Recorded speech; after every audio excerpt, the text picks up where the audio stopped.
Pengantar administrasi niaga. Topik ke-20 dari 60 topik. Kepemimpinan, leading, dan pengawasan, controlling. Dalam sebuah organisasi, fungsi kepemimpinan merupakan proses untuk mempengaruhi perilaku orang lain dalam rangka mencapai tujuan bersama. Fungsi kepemimpinan dalam perusahaan dilakukan sesuai dengan rencana strategik perusahaan itu.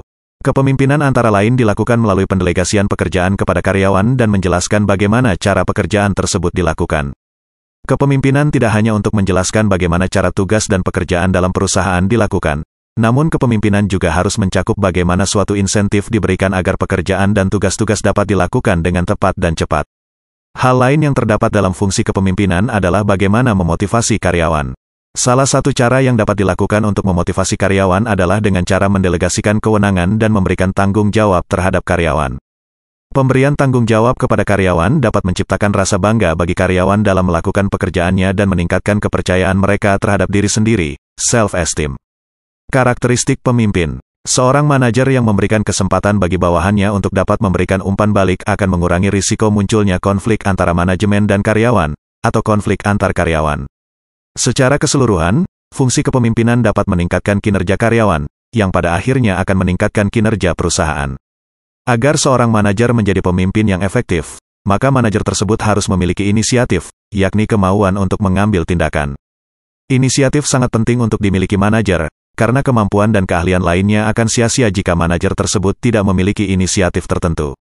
Terdapat beberapa manajer yang mungkin menyadari perlunya melakukan perubahan-perubahan dalam perusahaan, namun manajer tersebut tidak berani mengambil tindakan karena menganggap membiarkan kondisi yang terjadi lebih mudah daripada mengambil suatu tindakan, dan menganggap mungkin saja tindakan yang diambilnya dapat mengecewakan karyawan. Ketidakberanian dalam mengambil suatu tindakan ini merupakan salah satu contoh utama dari perilaku manajer yang tidak berani mengambil inisiatif. Hal ini akan dapat menghambat pertumbuhan dan perkembangan organisasi tersebut. Secara ringkas, seorang manajer atau pemimpin harus memiliki sifat-sifat berikut ini. A. Mampu mengomunikasikan suatu visi dan mendorong orang lain untuk melaksanakan visi tersebut. Dalam melakukan hal tersebut, seorang pemimpin harus bersifat terbuka dan sensitif terhadap kebutuhan pengikutnya, bertanggung jawab dan mendapatkan kepercayaan dari pengikutnya. B. Mampu membangun nilai-nilai dalam sebuah perusahaan.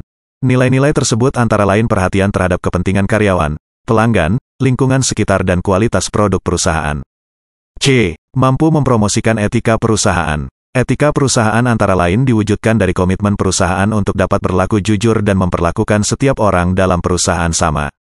D. Mampu melakukan perubahan. Salah satu tugas penting seorang pemimpin adalah mampu melakukan seluruh aktivitas dalam perusahaan dengan efektif, melakukan hal terbaik, dan efisien, menggunakan lebih sedikit sumber daya yang ada untuk mencapai tujuan yang sama. Tipe-tipe kepemimpinan. Meskipun masing-masing manajer memiliki tipe kepemimpinan, tipe kepemimpinan tersebut umumnya dapat dibagi dalam tipe, yakni tipe autokrasi, autokratik, partisipatif, demokratif, dan tidak mengekang, free reign. A. Tipe autokrasi. Manajer yang menggunakan tipe kepemimpinan autokrasi, memegang penuh semua kewenangan pengambilan keputusan. Dalam tipe seperti ini, karyawan tidak memiliki kewenangan karena keputusan manajerial sepenuhnya ditentukan pemimpin tanpa melakukan konsultasi dengan karyawan lain. Tipe autokrasi akan berjalan efektif dalam kondisi darurat dan kondisi di mana para karyawan tidak terdidik, unskilled labor, dalam jumlah besar di mana karyawan-karyawan tersebut lebih memerlukan petunjuk dan pengarahan yang tegas dan jelas.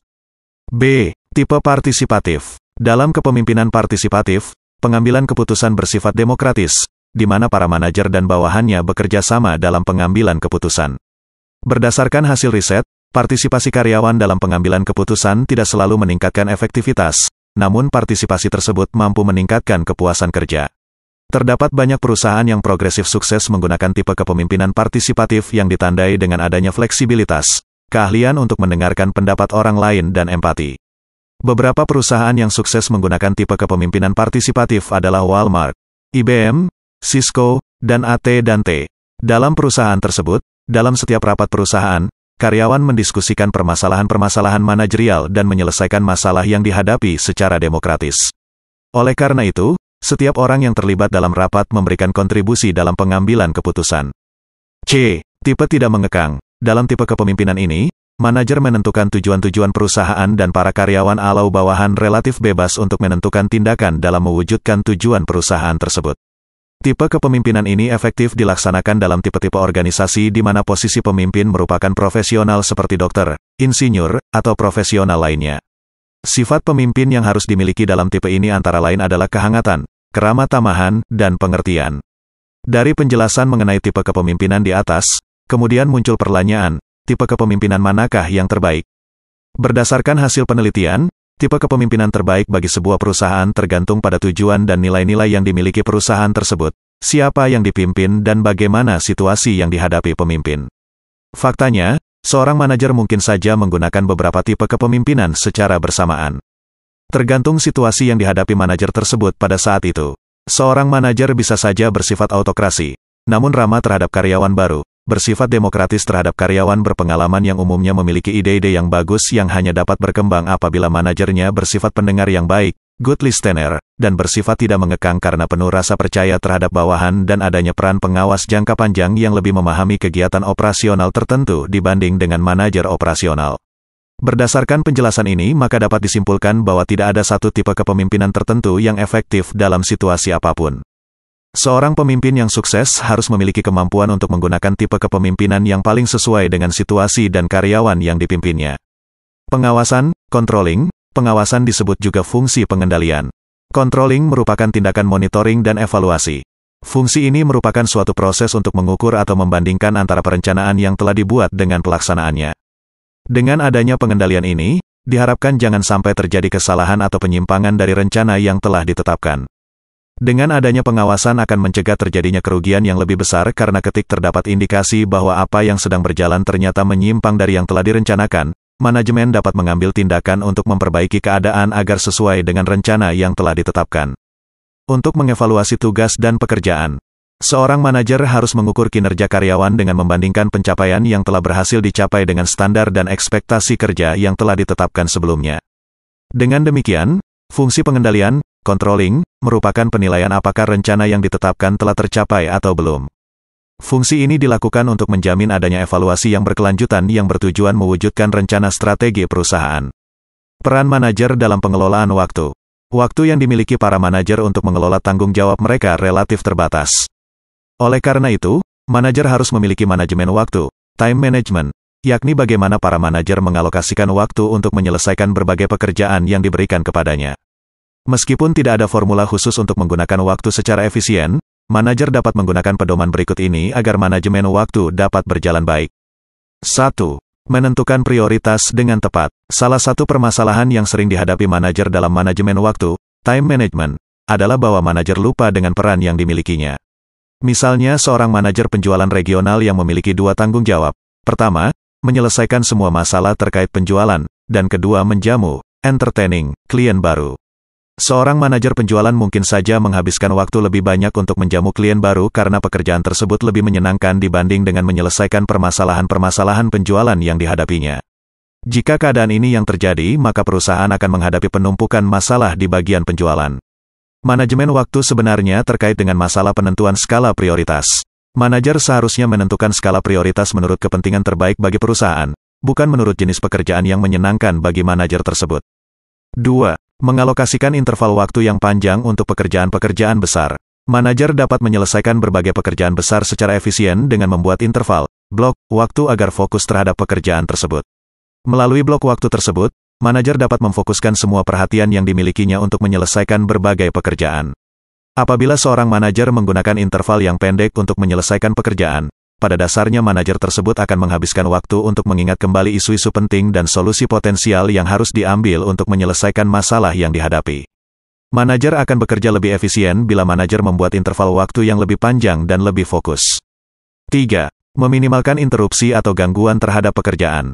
Secara virtual, semua manajer akan mengalami interupsi atau kondisi-kondisi yang dapat mengganggu pekerjaannya dalam menjalankan aktivitas bisnis sehari-hari. Terdapat beberapa pekerjaan yang membutuhkan perhatian penuh dan harus segera diselesaikan, namun ada pekerjaan yang dapat ditunda dan dikerjakan di kemudian hari. Oleh karena itu, seorang manajer perlu fokus terhadap pekerjaannya dan menghindari kegiatan-kegiatan yang tidak terjadwal, kecuali dalam keadaan darurat. Kadang-kala terdapat manajer yang memiliki kecenderungan alamiah untuk menciptakan sendiri interupsi pekerjaan mereka. Sebagai contoh, manajer melarang karyawan melakukan sosialisasi selama di kantor, Padahal sosialisasi selama jam kerja dapat membantu karyawan mengurangi tekanan pekerjaan ataupun mengurangi kebosanan. Manajer seharusnya bertindak menyelesaikan pekerjaan tertentu sebelum menghentikan interaksi sosial yang ada dalam perusahaan. 4. Menentukan tujuan-tujuan jangka pendek. Permasalahan umum yang dihadapi para manajer adalah tenggat waktu, deadlines, yang ketat, khususnya untuk pekerjaan-pekerjaan besar. Manajer seharusnya menentukan tujuan jangka pendek sehingga mereka dapat menunda pekerjaan-pekerjaan besar. Sebagai contoh, bayangkan seorang manajer yang ditugaskan menangani pembelian sistem komputer baru bagi sebuah perusahaan. Manajer tersebut seharusnya memilah-milah seluruh pekerjaan terkait pembelian sistem komputer tersebut menjadi bagian-bagian kecil pekerjaan. Seperti 1. Mencari semua informasi yang relevan dari berbagai pihak mengenai spesifikasi dan fitur sistem komputer yang seharusnya dibeli, pekerjaan A. 2. Menghubungi perusahaan penjual sistem komputer untuk mendapatkan penawaran harga, pekerjaan B, dan 3. Mengunjungi perusahaan lain yang menjual sistem komputer yang sama untuk mendapatkan perbandingan, pekerjaan C. Pekerjaan C tidak akan dapat dilakukan apabila pekerjaan B belum dilakukan dan pekerjaan B tidak dapat dilakukan apabila pekerjaan A belum diselesaikan. Apabila pekerjaan pembelian sistem komputer tersebut harus diselesaikan dalam 10 minggu, maka manajer tersebut harus membuat rencana untuk menyelesaikan pekerjaan A selama 3 minggu pertama, pekerjaan B pada minggu ke-4 dan ke-5, dan pekerjaan C pada minggu ke-6 dan ke-7. Rencana kerja seperti ini akan memberikan tenggang waktu yang cukup bagi manajer tersebut sebelum tenggat waktu pembelian sistem komputer tersebut tiba dan juga memberikan kelonggaran apabila dalam pelaksanaan pembelian sistem komputer tersebut muncul permasalahan-permasalahan tidak terduga. 5. Mendelegasikan sebagian tugas kepada bawahan. Waktu yang dimiliki para manajer untuk melaksanakan tanggung jawabnya cukup banyak. Jika manajer dapat mendelegasikan sebagian dari otoritasnya terhadap bawahannya, maka manajer tersebut memiliki waktu yang cukup untuk bekerja lebih kreatif. Melalui pendelegasian tugas, manajer juga dapat meningkatkan kepuasan kerja bawahannya, terutama bawahan yang memiliki tanggung jawab ekstra. Namun demikian, manajer sebaiknya hanya mendelegasikan tugas dan pekerjaan yang dapat ditangani bawahannya. Subscribe dan like, agar Anda mendapatkan update tutorial lainnya. Bagikan juga link video ini, agar teman lain juga mendapatkan manfaat channel ini. Sampai jumpa.